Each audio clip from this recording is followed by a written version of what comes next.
हम ही ने इंसान को पैदा किया है और जो ख्यालात उसके दिल में गुजरते हैं हम उनको जानते हैं और हम तो रगे जान से भी ज्यादा उसके करीब हैं। जब वो कोई काम करता है तो दो लिखने वाले जो दाएं बाएं बैठे हैं लिख लेते हैं। कोई बात उसकी जबान पर नहीं आती मगर एक निगहबान उसके पास लिख लेने को तैयार रहता है। और मौत की बेहोशी हकीकत खोलने को तारी हो गई। ए इंसान, यही वो हालत है जिससे तू भागता था और सूर फूंका जाएगा, यही अजाब की धमकी का दिन है।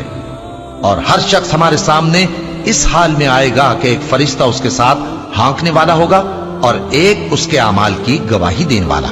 ये वो दिन है कि इससे तू गाफिल हो रहा था, अब हमने तुझ पर से पर्दा उठा दिया तो आज तेरी निगाह तेज है। और उसका हम नशी फरिश्ता कहेगा कि ये अमाल नामा मेरे पास तैयार है। हुक्म होगा कि हर सरकश नाशुक्रे को दोज़ख में डाल दो। जो माल में बुख्ल करने वाला, हद से बढ़ने वाला, शुबे निकालने वाला था, जिसने अल्लाह के साथ और माबूद मुकर्रर कर रखे थे, तो उसको सख्त अजाब में डाल दो। उसका साथी शैतान कहेगा कि ऐ हमारे परवरदिगार, मैंने इसको गुमराह नहीं किया था बल्कि ये आप ही रस्ते से दूर भटका हुआ था। अल्लाह कहेगा कि मेरे हुजूर में रद्दो कद न करो, मैं तुम्हारे पास पहले ही अजाब की वईद भेज चुका था।